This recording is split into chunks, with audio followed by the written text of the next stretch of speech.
Hello again. Hello.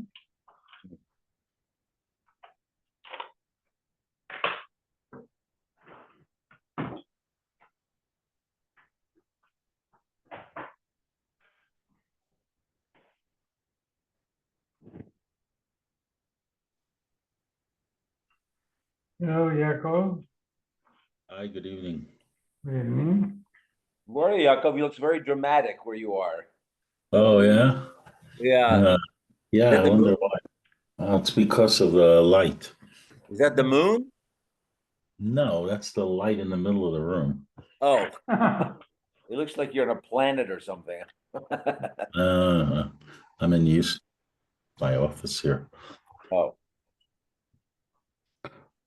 All good. Baruch Hashem. yes, all good. Let's see.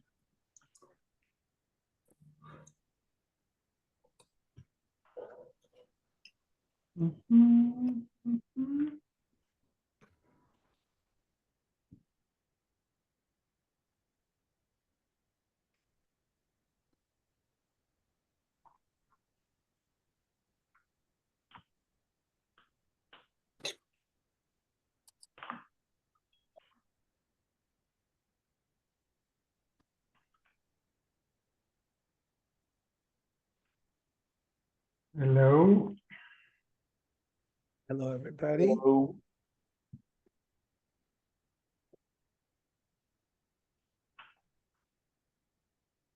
Hi.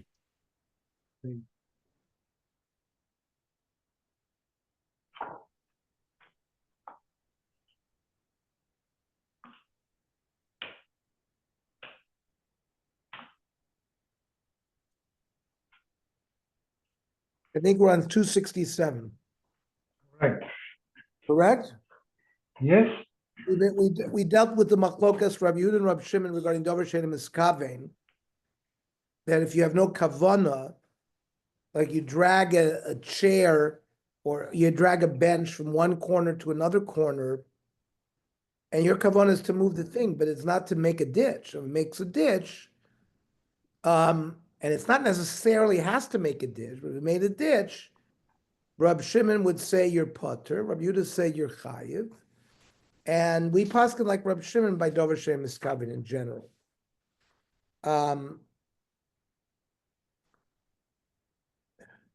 In fact, Dover Shem Miskavin is mutter. It's not putter. It's mutter. It's permitted to do it. Now, if what you're going to do without kavana is guaranteed to create a malacha, that's called a psik resha. And there, even Rabbi Shimon will agree that it's usher. Let's see that. Page 267. We learned that Rabbi Shimon's position is that a Dover Shenim Miskavin is not considered a Melechus Machshavas, but there are cases where the Gemara insists that Rabbi Shimon would agree that even certain actions that are done without kavanah would be forbidden because their problematic result are inevitable. The Gemara in Masechta Shabbos refers to such an action with the absurd statement, sever its head and it will not die. The Gemara mentioned severed said some of the commentators of halachic sources refer to the concept in this form. However, more popular usage concept is called psik resha. The Gemara Masechta Shabbos Kuf of Beis Amid Aleph Abai Rabban Amar Tervayu Moed Reb Shimon b'psik resha v'lo yomos. If a person severs an animal head, and let's say your kavana was you needed the blood, right? The normal, killing an animal is something that is or creating a wound. These are things that are usher. But let's say your kavanah was not for the wound or for killing it, but rather you want the blood. So, but in the act of doing that, you cut off the animal's head. But so it's automatically the animal's going to die. So even though you didn't have kavanah to kill it, it's going to be killed. So there, even Reb Shimon would be moidus, since the outcome is guaranteed, he wouldn't allow that to happen. Rashi explains, if a person severs an animal's head, it would be meaningless to argue that the person does not expect the animal to die, even without any desire or intent to slaughter the animal. This may be explained in one of two ways. According to the first approach, the permissible act will certainly lead to the prohibited one. Therefore, the intent for the permitted act is considered intent for the prohibited act. Alternatively, one may explain that since the forbidden act will certainly occur, both the permitted and forbidden acts must be defined as one, and the whole act becomes prohibited. And this is the Kovetz Shiurim is by Rav Elchanan Wasserman. The Chidushei Rabbi Shimon Shkop was a great Rosh Yeshiva, and he actually taught in Yeshiva University in the 1930s. And the Chidush of Rabbi Shmuel and Kesubas, I think it's Rav Shmuel Rozovsky, who was the Rosh Yeshiva in Panovich.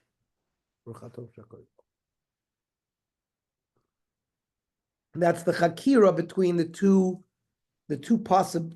possible ways of looking at a psik ratio. Right? I'm going to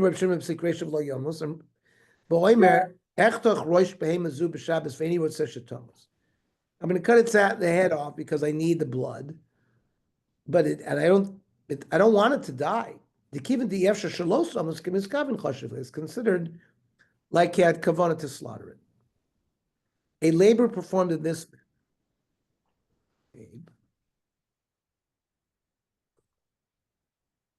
A labor performed in this manner is considered a malacha even midaraisa, and someone who does it is liable. And the Rambam codifies this rule of secretion beginning of Hilchos Shabbos. Osa ma'aser v'nases biglolo malacha shavare ta'aseh. He doesn't act, and the act leads to a malacha that has to happen.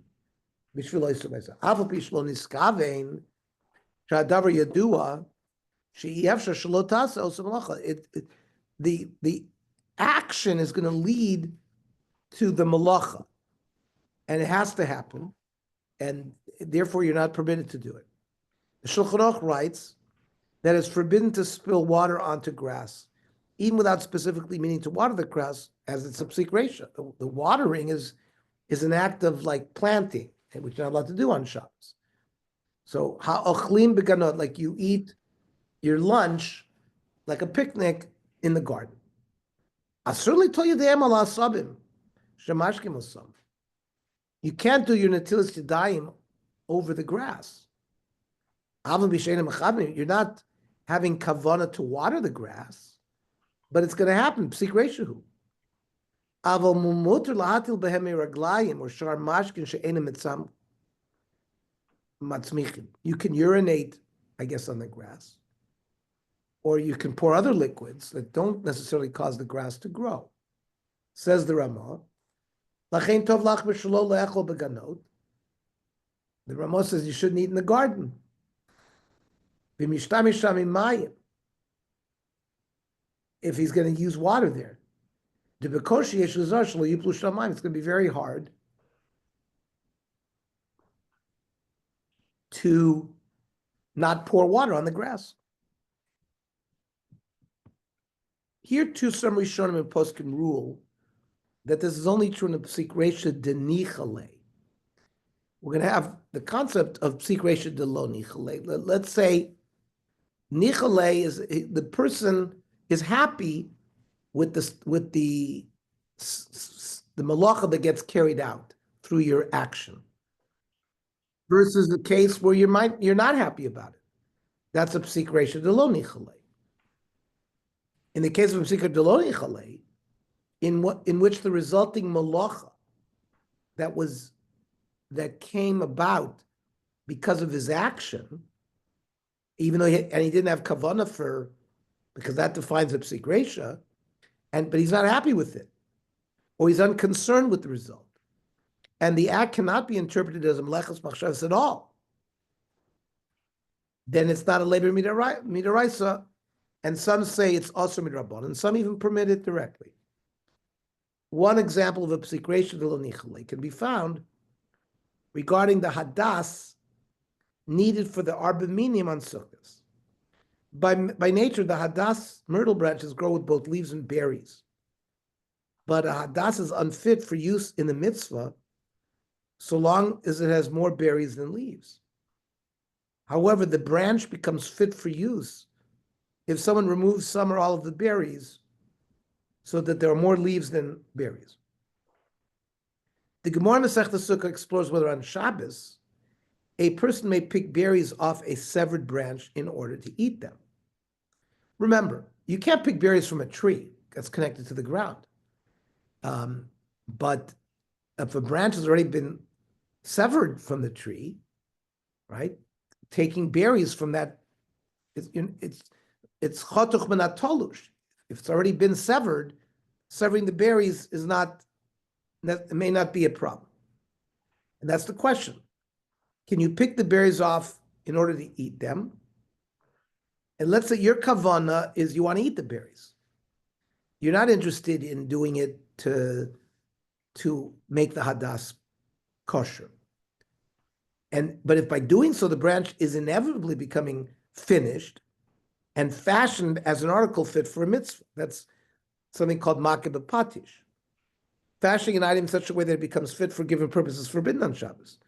Such an action is included in the malach of makeh b'patish, the final blow with a hammer to render a new vessel ready for use. And we'll discuss that later. So that's the question. You want to eat the berries. If you had kavana, I'm going to remove these berries because I want to make the hadas. That's a makeh b'patish. That would be makeh b'patish.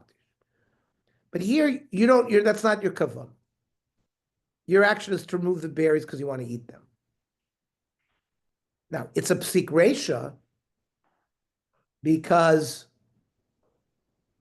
it automatically is going to cause the hadas to become kosher. So the makeh b'patish happens. Now, the question will be, does he care about that or not care about it? Remember, we don't take the lulav on Shabbos. So that may be the argument.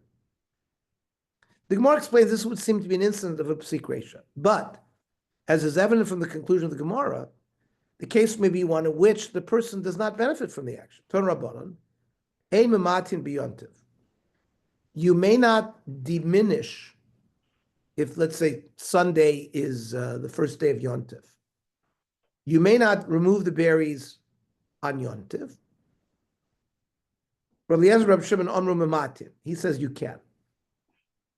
I've hakamasakin mana b'Yontif. The other word for makeh b'patish is called tikkun mana, fixing a kli or making the kli ready for use. So the shaila of the Gemara is, how can Reb Shimon allow you to be memayit the berries? You're going to be masakin mana on Yontif.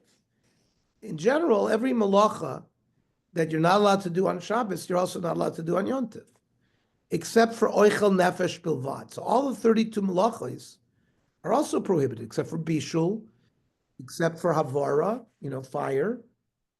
Right? Anything that's for oichel nefesh, you're allowed to do on Yontif. But otherwise, ketzira is aser, tchina is aser.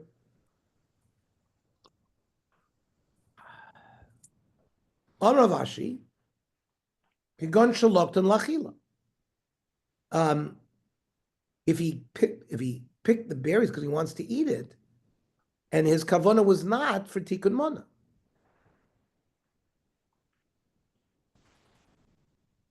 So Rabbi Eliezer, Reb Shimon, Sover Kavua. Now this is Rabbi Eliezer, the son of Reb Shimon. Now, by the way, this Reb Shimon is Reb Shimon ben Yochai. The machlokas between Rabbi Yehuda and Reb Shimon throughout Shas is Reb Shimon ben Yochai, and we know both Reb Shimon and his son Rabbi Eliezer were in the cave together. So Rabbi Eliezer is holding like his father. The Omer davar shem iskavin mutter. Reb Shimon said, if your kavanah is to eat the berries and not to do the tikkun mana, it would be permitted because he said davar shem iskavin mutter. However, comes the Gemara and says, what? That even Moed Reb Shimon b'psik reisha lo yamus. By removing these berries, even though your kavanah is to eat them, you, as an automatic, have created a tikkun mana. You've made this hadash kosher, and it's a psik reisha. Even Reb Shimon admits that you're not allowed to do an action that will lead it into a psik reisha. Yeah, but he doesn't care because he has other hadassim to fulfill his mitzvah of arba minim. So he's not really interested in this. It's a psikresha de lo nichale. He's not really interested in it. And there, a psikresha de lo nichale is still mutter. If the outcome of the psikresha is something that he's happy with, that's the case where Reb Shimon would be moide, that it would be usr. The Gemara first observes that even if a person means merely to harmlessly eat the berries off a branch, this inevitably violates the prohibition against misaking, as it renders the hadas valid for the mitzvah. The Gemara counters that's not a problem when this particular branch is not the only one available for the mitzvah. He has others. Why not? As cited and rejected by the Ritva, the Aruch explains that this action does not have the status of a psikresha unless the inevitable labor actually benefits the person. That's the nichale. But if, as in this case, there's no benefit, it's not viewed as a psikresha. The expression lo nichale literally means is not convenient for him, which would indicate that this category includes only cases in which the individual is actually unhappy with the resulting malacha. Here, he's just neutral. He's not unhappy. You know what I'm saying? If he has other hadassim, he's not going to necessarily be unhappy. This is, in fact, the approach of Rashi, who's a little bit more stringent in defining psikresha and makes it harder to have kulas. Tosas and many Rishonim apply this category to any case in which the individual is merely unconcerned with the result, even if he's not specifically unhappy with it. That's the accepted halacha against Rashi, and that'll be used throughout the rest of this year. See the Bir halacha, which is the Chafetz Chaim, the Mishnah Berurah, who defines for us that the final psak of the Achronim is that psicha reisha lo nichle includes all cases, even if it's just neutral. He doesn't have to be unhappy that it happened.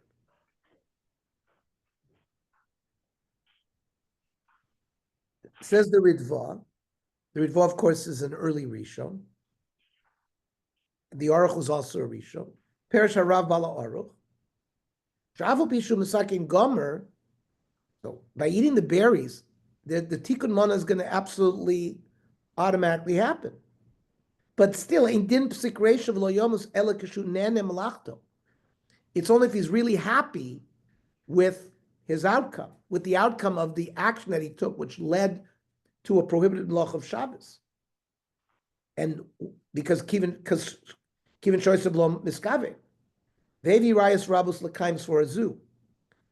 And the Aruch brought many proofs for his svara, but the Ritva rejected it. Velohi, he rejected it. He wanted to say lo nichale mamish means he's not happy with it. The Mishnah Berurah's comments to Shulchan Aruch quoted in source 38 mentions that watering grass is not always specifically beneficial to the one pouring the water, thus rendering it a psikresha de lo nichale, and you could do it. Thus, some permitted in those circumstances based on the opinion of the Aruch. Most poskim are stringent. I do not accept the opinion of the Aruch as the practical halach.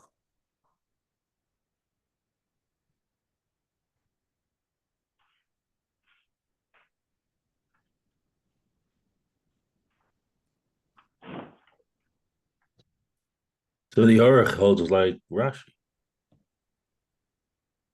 right? No. Where's the Ritva? So No, the Ritva didn't like we said he asked in order for it to be psikresha de lo nichale and have it be permitted for us, the person has to mamish be unhappy about it. It's not enough to be neutral. If it was just neutral, it would still be considered a prohibited psikresha. That's how Rashi learned. The Aruch wanted to say that he doesn't have to be unhappy, even just being neutral. Even being neutral, as long as he's not happy with it. And the Ritva rejected it. But then I mean, I think in halachic terms, it's psikresha de lo nichale and psikresha de lo ichbat le. Well, that's the way we Well- refer to it. He doesn't, psikresha de lo nichale means he really doesn't want it. It's an undesirable result. And Right. psikresha de lo ichbat le is a psikresha that he doesn't care about. Care In about. other words, it doesn't matter. But I think that's the way it's referred to in halacha. You differentiate between the lo nichale and the lo ichbat le as to what you mean. So, but here they brought a machlokas between the Aruch and the Ritva, that basically the Ritva, along with Rashi, seems to be holding that the only time a psik resha will be permitted if you're actually unhappy with the item that results from your action, which created the malacha. And the Aruch was more, and you notice in the highlighted in the text, not in the footnote, it says most poskim are stringent. They don't accept this leniency of the Aruch, that just being neutral is enough to make it a psik resha, the lo nichle, and have it be permitted. But then in the footnote, they note that that's the approach of Rashi. But Tosfos many Rishonim applied the category of psik resha lo nichle to any case in which the individual is merely unconcerned with the result, like you said, the ichbet lei, even if he's not mamish unhappy with it, and that's the approach is accepted as halacha throughout the rest of the shir. But you see, in the text of the Mishnah Brura, most poskim are stringent. So it seems like they've left it a little bit confusing. Let's see what the Mishnah Brura himself says. Psik reshahu, the efsha shelo yoyel legadla. That when you pour water, let's say you're washing your hands in the tilas yadayim on the grass, and it's automatically a psik resha because the grass is going to definitely grow with the water. It's impossible for the water not to be of benefit to the grass. However, he's going to say, but that might not necessarily lead to his benefit. For example, im ochel begina she'ena shelo, you're eating in your neighbor's garden. The lo shel adam ha'oavo, or someone that he doesn't, not necessarily somebody he doesn't even know. Yesh matirin, the sphere look given the psik resha the lo nichle who. It's not considered a lo nichle because he's not benefiting. Shori aflachatchila. Arbe poskim osrim gam b'psik resha lo nichle lechatchila. But some poskim, like we learned, Rashi, the Ritva, prohibit. That's how we explained above. He says that we're going to go through this again when we deal with squeezing, schita, and threshing, dosh. Some poskim, such as Rav Ovadia Yosef, permit a psik resha lo nichle if the result is only forbidden midrabanan. Mufurash b'Tosfos Shabbos kuf gimel anal, the midrabanan psik resha lo nichle mutter. If the prohibited malacha that results from a person's action that he didn't have kavanah to only leads to a rabbinic prohibition, then everyone holds psik resha is permitted. V'chein pasuk b'pshitas hagon marikoin b'shut patikuhuna. Shafilu das hachokim ala aruch, right? The Ritva, the Rashi, right? Those that argue with the Aruch, right? The Aruch is the one who says that even if it's neutral, it's considered a psik resha. You don't have to be, you don't have to be unhappy with it. Being neutral. If you benefit from it, that's the worst. That's the psik resha, the nichle, which is usher. But the psik resha, the lo nichle. So what is the lo nichle? What is defined that he's not happy?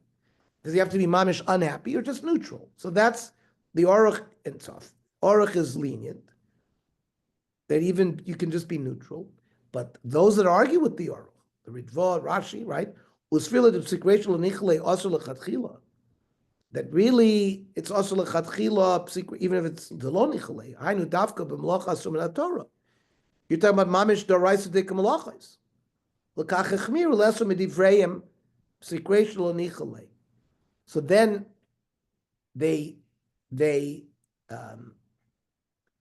davar shein miskaven we said is mutter, but by a psik resha, where the malacha is absolutely going to be gonna occur because the result of your action, even though your action was done without kavana, they were machmir.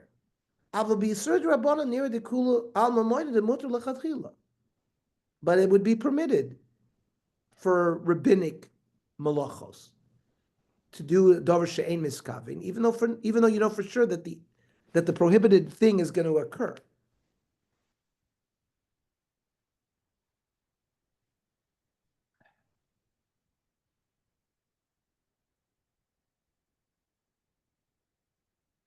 Many Ashkenazi poskim, including the Mishnah Berurah and the Shmir Shabbos Kilchasa, maintain that a psikration lo nichale is prohibited even when the result is only a rabbinic prohibition. So the Sfardim have a kula with Rav Ovadia, but the Ashkenazim, even if a rabbinic malacha occurs through a psikresha, it's still prohibited. Dugma l'davar, Adam shesoger delis beveso l'tumo kishiyotzim abayis. A person leaves his house and he closes the door. V'yesham chaya kegon sipor shenitzta, and a bird had flown into your house. And you're opening and closing the door to get out of the house. Your intent is not to capture the bird. One of the malachas is tzad, trapping. Now, so the trapping of this bird has now occurred by you closing the door.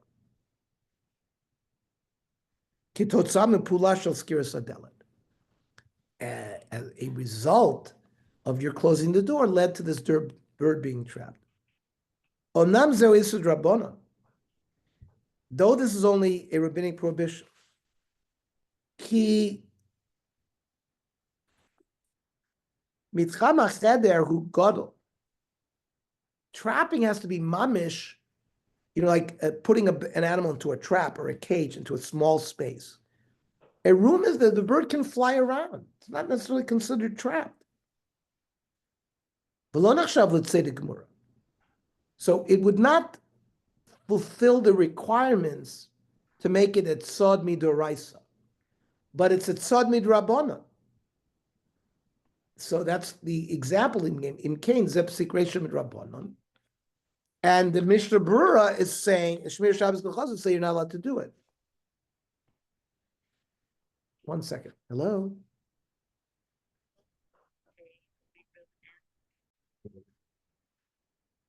I'm sorry.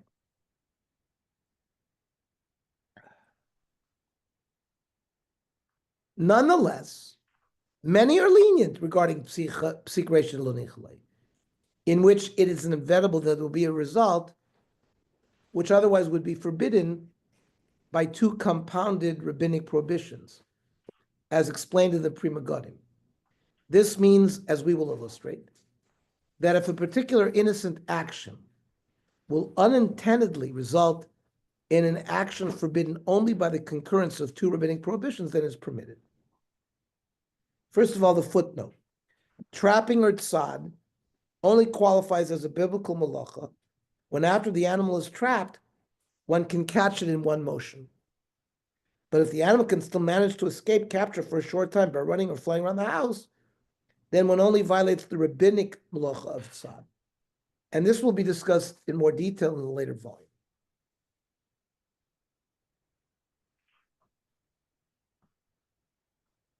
It is important to note that this halachic category refers to a single problematic result, which comes about through two rabbinic prohibitions applying to it simultaneously, as we will illustrate.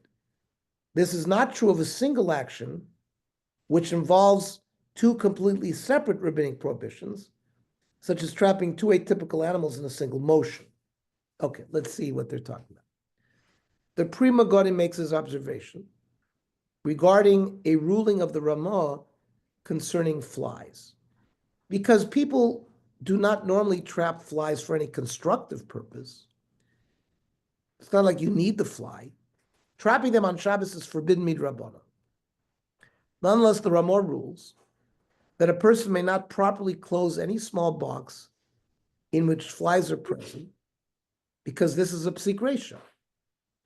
The Pri Megadim explains that the Ramos specifies that this is only true of a small box, since in a large box, trapping is only a rabbinic violation for a different reason. Ki soiver harav de balatruma,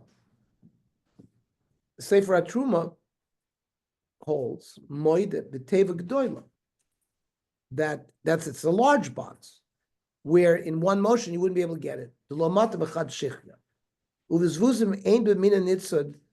Now, our flies, we don't trap them. Trade Rabbana. So there are two rabbinic, we are dealing with two rabbinic issues.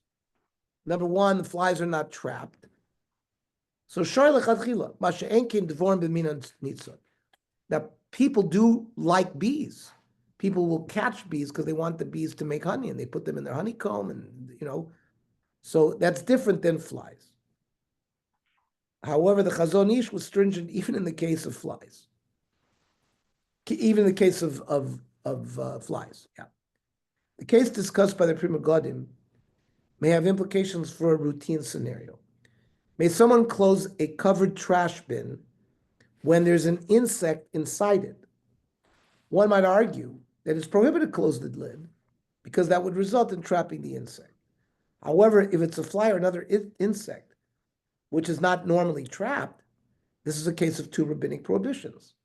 First, it is only prohibited M'Rabanan to trap an animal which is not typically trapped. Second, it's only prohibited M'Rabanan to trap an animal in a wide space in which the animal is not fully trapped, and fully securing it would demand additional effort. If so, this is a case of securation regarding two rabbinic prohibitions. Most poskim would permit it. The principle of securation with respect to two rabbinic elements is an important one that arises in other instances as well, especially in regard to electronic devices, and these will be dealt with in later volumes in Hilchas Shabbos. Okay. Page 272. We dealt with this today in the Daf Yomi, Misasek. So we've been dealing with sort of legal loopholes to the violation of malacha. We started with malacha she'ein tzrucha legufa. If it's a malacha that is done, but you're not doing it for the same purpose that was done in the Mishkan. Then we talked about davar she'ein miskaveh. If you have no kavanah to do it, it's also permissible. There's an exception to davar she'ein miskaveh, which we said is a psik reisha. There it remains prohibited if the action that you did resulted in a biblical malacha and there's no, it was going to occur 100% of the time, like chopping a head off, the animal's going to die. You can't say it's not going to die. It's going to die. So now there's another way of avoiding violating malacha. It's called misasek, right? We have mentioned some of the parameters of deliberate constructive labor, mlechas machshavas, which would qualify it as a labor midaraisa.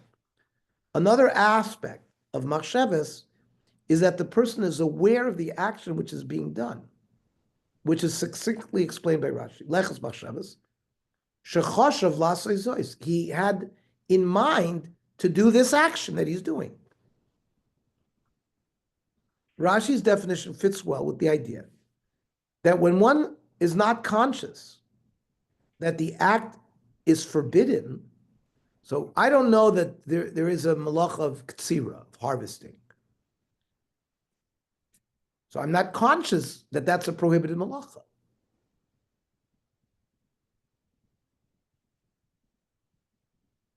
Or, so one way would be you don't know about the prohibition. Or the person's merely misasek, acting unawares. You're flipping your thumb. You're not doing a malacha. You're not thinking about a malacha when you're doing it. And the malacha is performed in an inadvertent way. So that's different than shogeg. Shogeg is there are two aspects of shogeg. One is I don't know today is Shabbos. I think it's Monday, right? And there's enough kamina. If I think it's Monday and I do 39 malachos, I only bring one korban chatas. On the other hand, I know it's today's Shabbos, but I didn't know that there are 39 malachas. I never heard of Tzira, Tchina. I did all of them. I have to bring 39 different korbanos. But that is in the category of shogeg. I actually did the action. I knew what I was doing when I did it. I harvested, and it was a meleches machshavas of harvesting. I didn't realize that either today was Shabbos, I thought it was Monday, or I was Shabbos, but I didn't know that it was prohibited. That's shogeg. Misasek is when I'm not even doing, I'm flipping my hand and it ends up harvesting, but I didn't have any intent to harvest. Right? So the Tzurba will try to explain what I just said. There's a difference, though, between these two categories. In the case of a malacha performed b'shogeg, unwittingly, the person intended to perform the malacha, but he didn't know that it was prohibited. In that case, the person is liable to bring a chatas as a kind of mistaken sin. By contrast, if someone performed malacha as a misase, without even consciously performing the malacha itself, there's no liability at all. An example of misasek is when a person leans on the wall and without realizing it, hits the light switch and causes the light to go on. In such a case, he is exempt. In the following sources, we will examine the status and parameters of misasek in more depth. It's different than the case where I think today is Monday and I turn the lights on because I think it's Monday. I don't think it's Shabbos. I know that I'm actually doing the malach of turning the light on. Or I know it's today's Shabbos, but I don't know that it's prohibited to turn the light on, but I'm actually turning the light on. The action that I did is a malachos machshavas. But here in our house, many times, people walk by this chair and they accidentally shut that light off. He didn't try to shut the light off. He's a misasek. He's completely exempt, and you don't bring a korban in that case.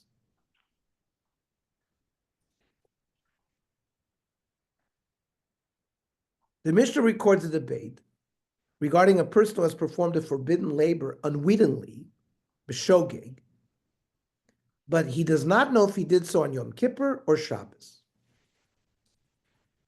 Rabbi Eliezer holds that the person must bring a chatas, but Rabbi Yeshua holds that the person is exempt. The Gemara analyzes this debate, and in analyzing that debate, it discusses misasek. Armala Rabbi Yeshua. Rabbi Yeshua said to Rabbi Eliezer, the pasuk says he sinned. That means in order to bring a korban chatas, you have to know what sin you committed. You have to know now, if you violate Shabbos b'shogeg, you get kores. Excuse me.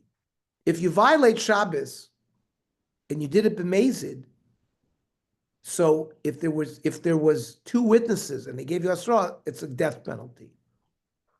If you didn't and you did it b'mezid, you get kores. So any aveira that you get kores for, if you do it b'shogeg, you can atone yourself with a korban chatas. So eating chalev, eating dam, these are all things that you get kores for. If you ate a kazayas, b'mezid. So if you did it b'shogeg, I thought this was permitted fat, and I eat it, and it turns somebody tells me no, that was chalev. So there, by violating a prohibition, whose punishment is kores, b'mezid, if I do it b'shogeg, I bring a korban chatas. Now, Shabbos is kores. Yom Kippur, if I do malacha on Yom Kippur, it's also kores. However, you can't just say, oh, the same punishment, kores. In order to fulfill this pasuk, ad she'yivada lo b'machata, I've got to know, did I violate Shabbos? Did I violate Yom Kippur? There's two different averis, two different psukim. Rabbi Eliezer, haiba my ovid bey. What does he do? Because Rabbi Eliezer held that if he was in doubt whether he did the malacha on Shabbos or Yom Kippur, he said you have to bring a chatas. So the shaila is, what does Rabbi Eliezer do with this pasuk of Asher Chataba, which the Rabbi Yeshua darshan ad shivad lo b'machata? You got to know what malacha you're doing, how can Rabbi Eliezer say you're chayav to bring a korban? So, meboy le prat lemisase. He uses asher chataba to exempt somebody who leaned on the wall and accidentally shut off the light. It was a misase. To be mamayit such a action, it's not even an avera. Now, misasek demai. In what case we talk about? I de chalav and varayas. This is the Gemara we had today in the Daf Yomi. Are we talking about eating chalev? He somehow he thought he had saliva in his mouth and he swallowed it. That's a misasek. But it was really a piece of chalev. It's not. It's different than if, for example, you have a piece of permitted fat and I eat it, and then somebody later on tells me, no, that was chalev. So that's a shogeg action, because I actually ate something. Here, I thought I didn't even know I was eating something, right? So that's like I'm leaning against the wall. I shut off the light. I didn't even know I was shutting off the light. So that's the comparable case. I think I have some saliva in my mouth. I swallow it, and it turns out it was a piece of chalev. That's a misase. The difference is with eating chalev, your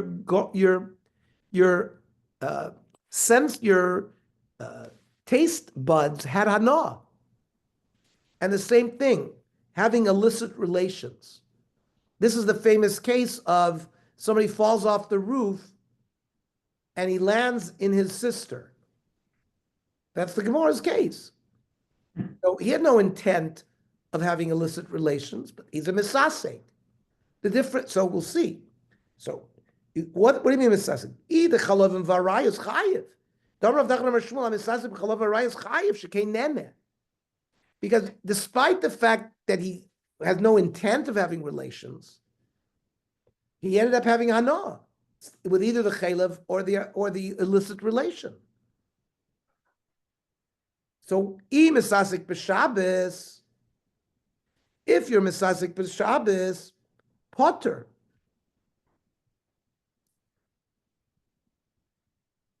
My time of lechos machshavos asura Torah. The Torah only prohibited a deliberate constructive labor, things that are not intended, or as result is not intended, or the consequences destructive that are not in there. So that we already know that halacha. Why do I need this pasuk to teach Rabbi Eliezer prat lemisasek? So l'rava mishkachas look according to Rava kagon shniskavin lachtochas atolush. Person had kavan. There was something that had already been cut from a tree, a branch, and he had kavana, and that's a permitted act. If you have a branch with a berry on it, I can take the berry off on Shabbos. So his kavana was to cut something that was already tolush. The chotach is a mechuber.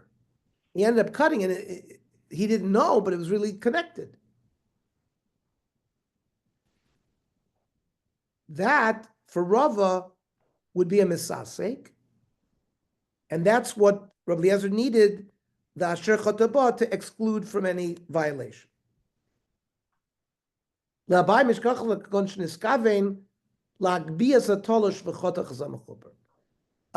requires even more sort of unwitting action, in that my kavana, when I went to do it, was actually to lift the branch. And I ended up cutting the mechuber. So, as opposed to Rashi, who explains the last paragraph of the Gemara, in line with the translation given here, Rabbeinu Tam explains the opinions differently regarding the definition of misasek, according to which a person would be exempt for having performed the malach. Says Tosfos in Shabbos Ayin Beis, near Rabbeinu Tam, the Hacha Abai and Rav is Mairi b'niskavin lachtoch tolush. There was a branch that was already cut from a tree, and he wanted to cut something off of that, which l'chor is permitted. V'nimtza shum mechuber, but unbeknownst to him, it was really connected. V'chotech mashayam miskaven, he had kavanah to cut that berry off the thing, Ela shelo hayodeh shu mechuber. He thought he was doing something permitted. It was really not. Upligi Abai v'Rabba bekra dasher chataba. Abai and Rava argue in this pasuk asher chataba. The Mukle Rabbi Eliezer beperik sofik achal, that Rabbi Eliezer used that pasuk to say prat lemisasek, to exempt the misasek. Ushmuel de potter mitam lechus machshavas. Shmuel said in such a case you're potter because you didn't do a lechus machshavas. Hainu bin iskavin lachtoch mechuber zeh v'chotach mechuber acher. He wanted to cut something that was connected to the ground, but he ended up cutting something connected to the ground, but a different tree. Because the lo naisa machshavto, his machshava was not done. From the context of the entire passage in Tosfos, and the questions preceding Rabbeinu Tam's explanation, it is clear that the intent of the answer is to resolve the opinion of Shmuel with that of Abai and Rava, such that they agree with his ruling, since the Gemara does not indicate directly that they disagree. And this is based upon the rest of the passage in Kritot, where it seems that Shmuel exempts one who performs Melach on Shabbos due to Misasek, even when he intended to perform one forbidden action and ultimately performed a different forbidden action instead. According to Rabbeinu Tam, we're on page 274, according to Rabbeinu Tam, Shmuel holds that if a person means to perform the forbidden labor on one object and mistakenly performs it upon another object, it is not considered Melechus Machshavas, because his goal was not realized. And this is agreed to by the other Amiram. Rava holds that an action may be considered misasek if the person mistakenly thought that he was acting upon an article which was not subject to the melacha, but in fact the article was subject to the melacha. Abaya takes a more stringent position. He holds that a person would be liable even in the latter case. In his view, a person is considered misasek only if the intention was to do something that was not a melacha at all, like lifting something in the house, raised a detached item, but ultimately performed a malach upon that article due to a mistaken identity of the item. The item raised was actually attached to the ground, and he detached it. Rashi understands the cases and opinions here somewhat differently than Rabbeinu Tam. According to Rashi, Abai and Rava disagree concerning a case where one intended to cut a detached plant, but actually cut a different plant that was attached. According to Rashi, it seems that both Abai and Rava agree that if one intended to cut one attached plant, but mistakenly cut a different attached plant, one would be liable. And they disagree with Shmuel on this point. When does the exemption of misasek apply? Look at this graph. A person meant to cut an attached plant, and indeed cut that plant. So everybody holds your chayiv, right? You're miskavein to a melacha midaraisa. A person thought he was cutting a detached plant, but really it was attached. So Abai is stringent, he still says you're chayiv, but Shmuel and Rava say you're put. A person meant to cut one attached plant, and actually cut a different attached plant. So you didn't carry out your malacha. So even though you did a malacha, it wasn't your malacha. So everyone holds your potter. And he thought he was raising a detached plant, but the plant was really attached. Then everybody holds your potter.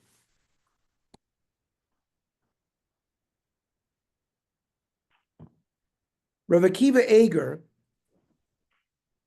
goes a bit further and argues that according to Tosfos, there are two exemptions of misasek. One is derived from the verse and applies to all cases, both Shabbos and other prohibitions, where one did not realize one was performing a forbidden act, including where one thought that a plant was detached, but when cutting it discovered it was attached. This one is still called a forbidden act, since he indeed cut the plant he had intended to cut. The second type of misasek is where one performed a different act than one intended, and one's intent was not fulfilled, such as intending to cut one attached plant, and instead cut a different attached plant. In this case, one's act is not even defined as a forbidden one concerning Shabbos, due to the principle of Melechus Machshavas. Melechus Machshavas has to be that you carried out the melacha that you wanted. Nearly davar chodesh demamatinan masherchota b'prat misasek, where there's an exemption of misasek, lo de misasek lo nasas avera klal. It's not that the person who did a misasek didn't do any kind of avera. Ella, the mikri avera b'shoigig. It's called an avera b'shoigig. The ach b'shoigig Kahai matinan masher chataba de potter mi korban. And it's a certain kind of shoygeg that the pasuk chataba exempted you from a korban. Aval mikom welcome mikri shigasisser. Aval madam matinan mitam dem lechos machshabes. But when you you had an intent to cut this plant, but you ended up cutting another plant. It's only mlechos machshavas as a Torah. Heicha de lekam mlechos machshavas ain't a b'klam melacha. V'lo nasa avera klal. So Rabbi Akiva's analysis may be explained as follows: when a person's intention has not been realized at all, the act is not even defined as a forbidden one with respect to Shabbos due to mlechos machshavas, though it would still be defined as forbidden for other prohibitions. For example, if someone wished to detach one branch from a tree and ended up detaching a different branch, the plan has not been carried out. It's not defined as a forbidden act. This is also true if a person intends to lean on a wall and accidentally flips a light switch. The malacha occurred, right? So the same thing when you had kavanah to cut one branch, you cut the other branch. So when you accidentally turned on the light was turned on. So here also the branch was cut, but it's not considered a melechos machshavas on Shabbos. Now, by contrast, when a person has had an intention and he's carried out the intended action, it's just that the desired goal was not reached. The person is also exempt as a misasek, but this is due to the exclusion from the verse cited in Masechta Krisus, Asher Chataba. Although the act is still defined as a forbidden one, even concerning the prohibitions of Shabbos. Thus, if one wanted to raise a certain branch, and normally it's permitted to do that, because you think it's detached, mistakenly thinking that it was detached, and it turned out to be attached, and now by raising it, you cut it, he is exempt from having to bring a sacrifice. But that act was still defined as a forbidden act. Poskim also discuss whether one may benefit from such an action performed on Shabbos, or not based upon the rule of Masa Shabbos, right? Deriving benefit from a prohibited action performed by a Jew on Shabbos, which is forbidden in many cases, even when it was performed unintentionally. For example, may one benefit from a light turned on by another when accidentally brushing against a light switch? So the Piskei Teshuvos discusses the issue briefly and notes that many poskim are lenient. Lanius Dati, he really complicates Masasek way beyond, what classical Masasek is. And I would use the example that we have the case of Eina Maschaven, where you pull a bed across dirt floor and you don't intend to make a groove, but you make the groove in any event, although you don't intend it. So that's Eina Maschaven. Masasek would be if you thought you were pulling a tablecloth across a room and it turns out you're pulling a bed. So you didn't even intend to do the act. That's a classic difference between Masasek and Eina Maschaven is you don't even intend to do the act you're doing. Like you don't intend to close the light. You intend to lean on the wall. So, all this, of course, is correct, but the classic difference between Masasek and Eina Maschaven is whether you intend to do what you did or not. You intended to do the action, not the consequences. Did you want to do did you want to do the action? Right. Yeah. Which led to the malach. Right. Yeah, but I think they wanted to give us the sources in the Gemara. And there's a lot of lumdus going on here, for us to see how far Rabbi Akiva Eiger went, or how lenient Rava is versus Abaya. But practically, you're correct. It's a lot easier to think about it that way. Okay, I am going to stop here. So we'll leave Grama and the Machshava piece for next week. Then we're gonna start with Bishul, the Av Malach of Bishul. We probably have 2 more weeks before we have to go in. Let me see. A bit more. No, before we start volume 18. Well, It's a in the bit next 2 to 3 weeks, we'll be starting volume 18. Nishkoyach. Thank you, everybody. Have a good You, Not